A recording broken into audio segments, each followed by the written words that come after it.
Commerce classes. Guys अब आपका मार्च का महीना हो चुका है ख़त्म, है ना, और अप्रैल हो गया है स्टार्ट। सो अब आपको पूरे जोश में और होश में होकर पढ़ाई करनी है। आज मैं बात करूंगी बिजनेस स्टडीज़ पर, इसी तरीके से मैं हर सब्जेक्ट पर बात करूंगी। जहां पर भी आपको प्रॉब्लम होगी मैं उस टॉपिक पर बात करूंगी। सो अभी जो मुझे सबसे ज़्यादा क्वेरीज आ रही थी वो थी बिजनेस स्टडीज़ को लेकर कि हमने बिजनेस स्टडीज़ को अभी तक नहीं पढ़ा है। कुछ स्टूडेंट्स का कहना है कि बिजनेस स्टडीज़ को अभी तक नहीं पढ़ा, या फिर हमें बिजनेस स्टडी क्योंकि एक थ्योरेटिकल सब्जेक्ट है उसमें इंटरेस्ट नहीं आ रहा है।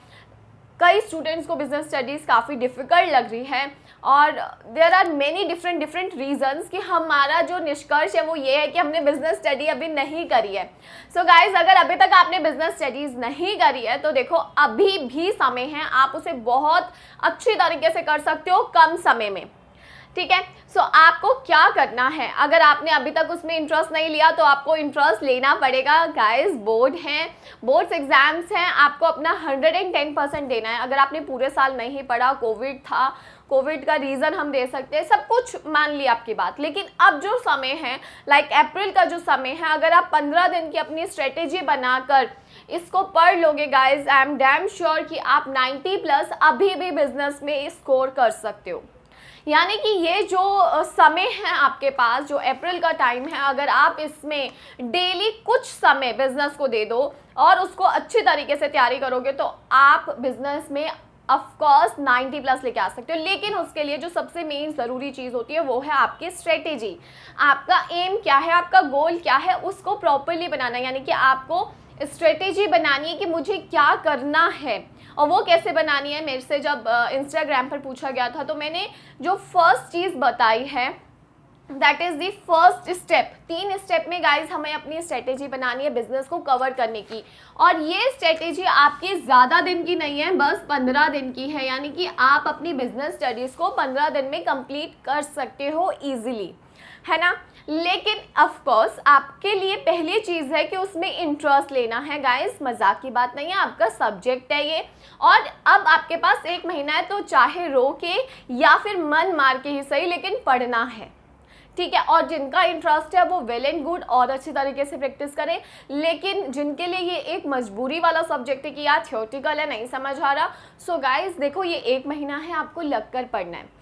आज की जो ये वीडियो है गाइज ये 15 डेज स्ट्रेटेजी पर है बिजनेस स्टडीज़ की, और 3 स्टेप मैं आपको इसमें बताऊंगी कि इन 3 स्टेप्स को आपको अमल करना है। एंड मैं गारंटी लेती हूँ कि उसमें आपके 90+ आएंगे, लेकिन रीज़न नहीं कहूँगी, लेकिन उसमें आपको अमल करना है, उसमें आपको अपना 100% देना है। सो अगर आप अपना 100% आज भी स्टार्ट करके दे सकते हो तो आप 90% ला सकते हो। तो सबसे पहली चीज़ तो आपको इंटरेस्ट जगा लो भाई। आपका ये पेपर है, आपका 12th है और आपको पता है कि इसके बाद मेरा कॉलेज में एडमिशन होना है, राइट। और कॉलेज में एडमिशन होने के लिए मुझे अच्छी परसेंटेज लानी बहुत ज़रूरी है। तो सबसे पहला स्टेप बिजनेस स्टडीज़ को करने के लिए आपको क्या करना है, make your own time table.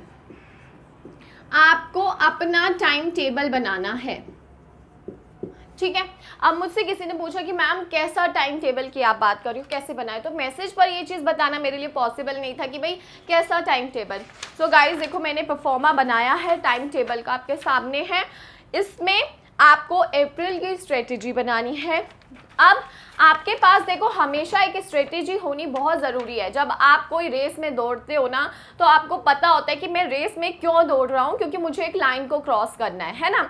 वो एक लाइन होती है जिसके पीछे सब भाग रहे होते हैं और उसे क्रॉस करना चाहते हैं पहले, राइट। तो यहाँ पर भी आपको पता होना चाहिए कि अगर आप बिजनेस स्टडीज़ की तैयारी कर रहे हो तो मुझे कब तक करनी है और कितनी करनी है, आपका माइंड क्लियर होना चाहिए। तो आप अगर कहते हैं ना एक रेस में घोड़ा जब दौड़ता है और उसको पता ही नहीं है कि मुझे क्या करना है तो वो जीतेगा ही नहीं, लेकिन जब उसे पता होता है कि मुझे लाइन क्रॉस करनी है तभी हम जीतते हैं। सो यहाँ पर आपके पास आपका एम क्लियर होना चाहिए, आपको पता होना चाहिए कि आपको कौन से टॉपिक करने हैं। तो फर्स्ट थिंग आपको ये टाइम टेबल बनाना है, जो मैंने एक प्रोफॉर्मा बनाया है जिसमें मैंने चैप्टर्स लिखे हैं गाइस।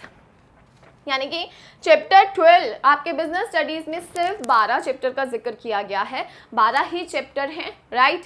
और अगर आप एक चैप्टर एक दिन में करते हो, यानी कि आप डेट दे दो कि मुझे इस दिन ये चैप्टर्स करने हैं, इस समय पर माइंड में क्लैरिटी होना बहुत ज़्यादा ज़रूरी है।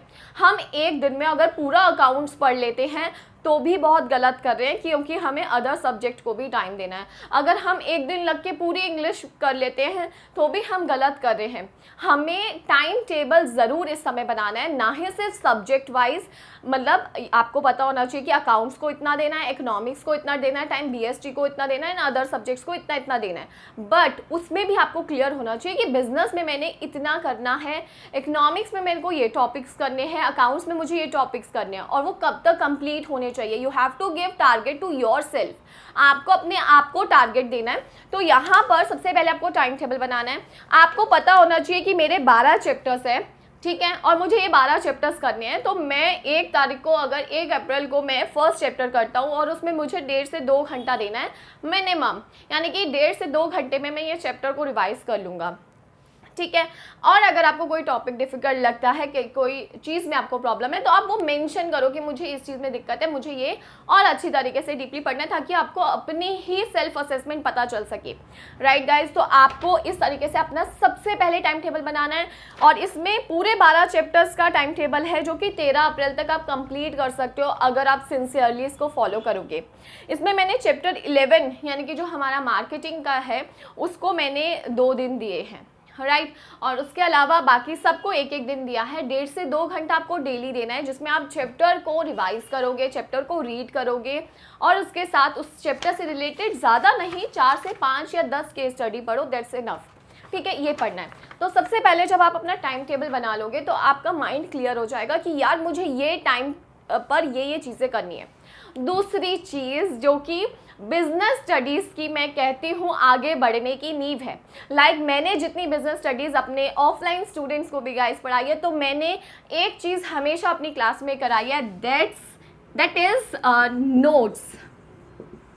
एंड ये भी मांगे हुए नहीं होने चाहिए, मांगने नहीं है किसी से मुझे नोट्स दे दो, BST के नोट्स दे दो, नहीं गाइज। अगर बिजनेस स्टडीज़ में मैं अपने स्टूडेंट्स का भी रिव्यू ज़रूर डालूंगी, उनकी वीडियो भी ज़रूर डालूंगी कि उनके बिजनेस में हाईएस्ट मार्क्स आने के पीछे जो रीज़न था वो क्या था, कि नोट्स, उन्होंने खुद के नोट्स बनाए थे, और मैं क्लास में नोट्स बनवाती हूँ। यानी कि नोट्स में कुछ एक्स्ट्रा नहीं लिखना, कुछ नहीं लिखना, सिर्फ 10 मिनट लगते हैं नोट्स बनाने में एक चैप्टर के। आपको सिर्फ लिखना होता है, अच्छा इस चैप्टर में अगर मैं सपोज मैनेजमेंट की डेफिनेशन कर रही हूँ तो मैनेजमेंट की डेफिनेशन ये है, मैनेजमेंट के फीचर 7 हैं, तो 7 फीचर क्या है, management is a goal oriented, management is continuous, pervasive. सिर्फ ये नाम लिखने हैं आपको, इसके अंदर का नहीं लिखना। 1 से 2 पेज के अंदर पूरे नोट्स बन जाते हैं।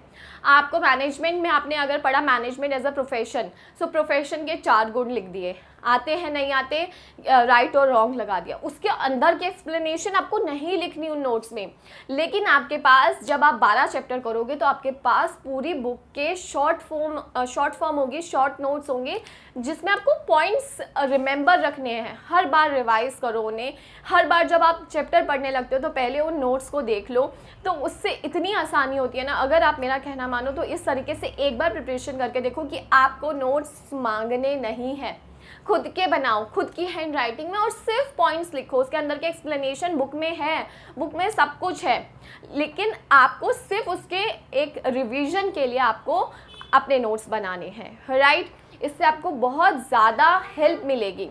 तो आपको सेकंड काम क्या करना है, अपने नोट्स बनाने हैं। अब आपके पास, आपको पता है कि आपको कब कब चैप्टर करना है, और उसके साथ साथ अपने नोट्स बनाते हुए चलने हैं। थर्ड स्टेप पे आते हैं गाइस, जब आप एक अपना टाइमली कोर्स कंप्लीट कर लोगे नोट्स के साथ, थर्ड स्टेप में आपको सैम्पल पेपर सॉल्व करने हैं। यानी कि सैम्पल पेपर का मतलब क्या हुआ कि अब आपको पूरा का पूरी बुक के क्वेश्चंस सॉल्व करके देखने हैं, चाहे आप वो थॉरली करो, चाहे आप वो रिटर्न करो। पहले तो थॉरली करना कि अच्छा ये क्वेश्चन इसका है, खुद को टेस्ट करना है। यहाँ पर बेसिकली क्या है, सेल्फ असेसमेंट है। आपको अपने आप को असेस करना है कि मैं कहाँ पर पहुँचा। आपको किसी ट्यूशन की नीड नहीं है। आपको कोई टॉपिक समझ नहीं आता, आप वीडियो देख सकते हो। कोई लाइन समझ नहीं आती बुक की, मुझे मैसेज कर सकते हो इंस्टा पे, पिक खींच करके मैम ये वाली लाइन है जो हमें नहीं समझ आ रही है, ये वाली लाइन क्या कहना चाह रही है, राइट क्योंकि बिजनेस स्टडीज़ में हर एक लाइन इंपॉर्टेंट है, किसी भी लाइन पर केस स्टडी आ जाती है, सो हमें मतलब पता होना ज़रूरी है। एंड आपको पता है कि जब आपको पूरे चैप्टर्स की केस स्टडीज़ आती है, यानी कि जब आपके पास पेपर आते हैं गाइस, तो आपको पॉइंट्स याद होने चाहिए। अंदर की एक्सप्लेनेशन किसी को याद नहीं होती, सब बना के लिखते हैं, सब ही बना के लिखते हैं। किसी को भी रट्टाफिकेशन बिजनेस में काम नहीं आता है, अब तो नहीं आता, पहले ज़रूर आता था, क्योंकि अब है पूरा केस स्टडीज़ का टाइम। सो आपकी जो क्रिएटिविटी है, आपकी नॉलेज काम आती है, ठीक है। सो आपको पॉइंट्स टिप्स पर याद होने चाहिए, इसके लिए आपको नोट्स बनाने बहुत ज़रूरी है। सबसे पहले अपने आपको क्या करना है guys, time table, give the target to yourself. मुझे अपना टाइम टेबल इतने टाइम में अपना कोर्स कंप्लीट करना है, जो कि ऑलरेडी मैं आपके साथ शेयर कर चुकी हूँ। उसके बाद आपको नोट्स खुद के बनाने हैं। थर्ड, जब आप इन दोनों को कंप्लीट करके अपना टारगेट कंप्लीट कर लोगे, then prepare with the sample paper, जो कि आपको नेट पर ऑनलाइन मिल जाएंगे, प्रीवियस ईयर के पेपर मिल जाएंगे, आप इसके साथ प्रिपेयर करो। 15 दिन के अंदर आप अपनी बिजनेस को कंप्लीट कर सकते हो ईजिली, ठीक है। भाई शर्त ये है कि भाई आपको इंटरेस्ट जगाना है, आपको अच्छी मेहनत करनी है गाइज। ये सोच के कि ये 1 महीना है, अगर इसमें लग कर पढ़ लिए तो भाई हमारे जो 40% थे, इसे 90+ या 95+ होने से कोई नहीं रोक सकता।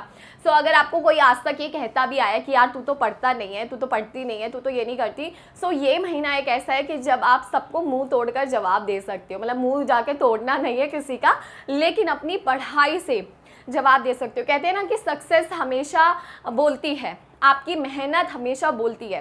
तो इसी समय पर अप्रैल में अगर आप मेहनत कर लो, तो ये मेहनत ना सबको जवाब दे देगी जब आपका रिजल्ट आएगा।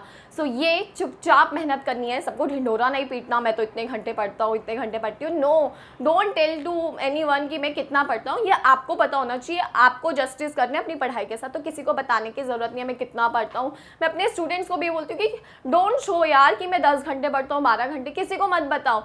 खुद पढ़ो, खुद अपनी तैयारी करो, रिजल्ट बताएगा, ठीक है।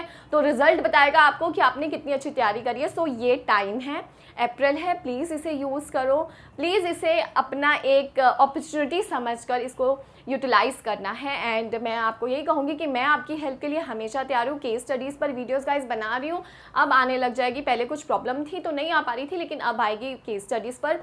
सो आपकी केस स्टडी की प्रॉब्लम भी मैं सॉल्व कर दूँगी। कोई भी टॉपिक कहीं पर भी अटकती हो, कोई लाइन नहीं समझ आती, मेरे से इंस्टाग्राम पर पूछ सकते हो। Thank you guys.